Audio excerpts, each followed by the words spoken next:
Okay, so if you're one of the half a billion, yeah, half a billion people who use Spotify, you probably don't spend much time thinking about its stock. But lately, it's been on an absolutely wild ride.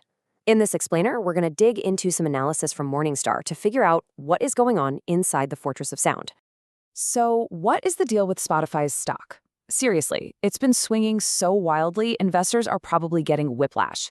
But this isn't just random market noise. It's a sign of a much bigger story, and we're about to get to the bottom of it. First up, the big drop.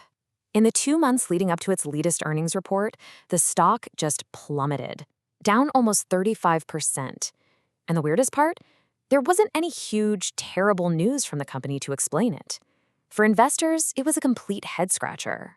But then, the earnings report came out, and boom, the stock shoots up 15%. A massive plunge followed by a huge rebound.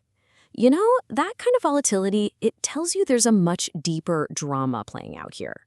Because really, this isn't just about numbers on a chart. This is about a high-stakes battle for Spotify's dominance, its entire future. And honestly, the future of how all of us listen to music and podcasts. Right. So to get what that battle is all about, we first have to understand the kingdom itself. Let's take a look at how Spotify built its fortress and what makes it so powerful in the first place. To really understand Spotify's strength, analysts use this term economic moat. And it's pretty much what it sounds like. It's a defense, kind of like a moat around a castle that protects a business from competitors.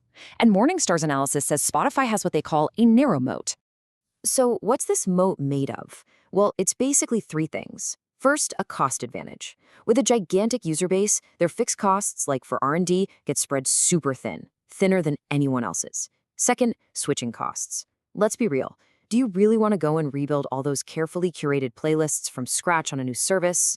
That hassle right there keeps you locked in. And finally, network effects.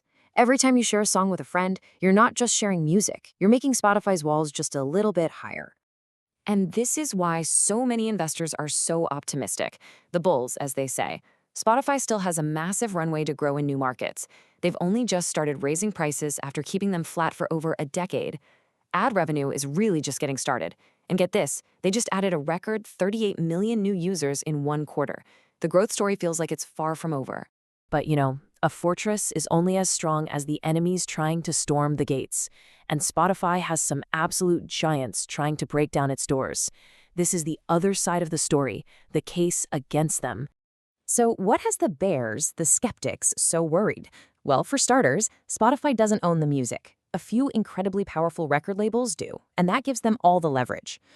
Second, its main rivals, we're talking Apple, Amazon, are behemoths that can actually afford to lose money on music just to keep you in their world. And third, those powerful labels squeeze Spotify's profits on every single stream. And this table really puts that challenge into perspective. Just look at the market cap column. Spotify is a nearly $100 billion company. That's huge. But now look at Apple, worth over $4 trillion. That's more than 40 times bigger. It's not just a different league, it's practically a different sport. And Apple's wide moat gives it a massive advantage. So here's the crucial part. Where does your subscription money actually go? Well, for every dollar you pay Spotify, about 65 cents goes straight out the door to music rights holders, the labels, the artists.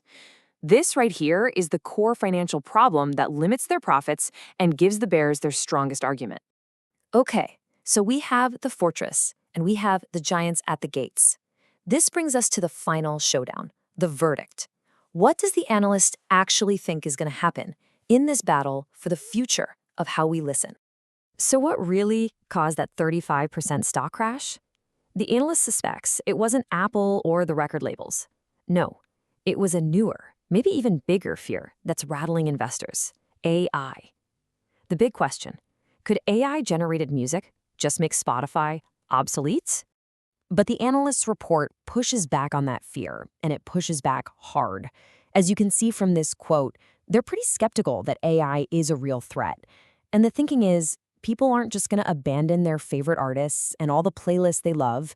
It's way more likely that AI music will just become another category on Spotify, not a replacement for Spotify.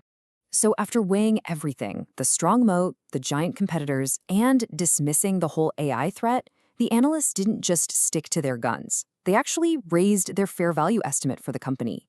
That's a huge signal that they believe that big sell-off was driven by fear, not by a fundamental problem with the business.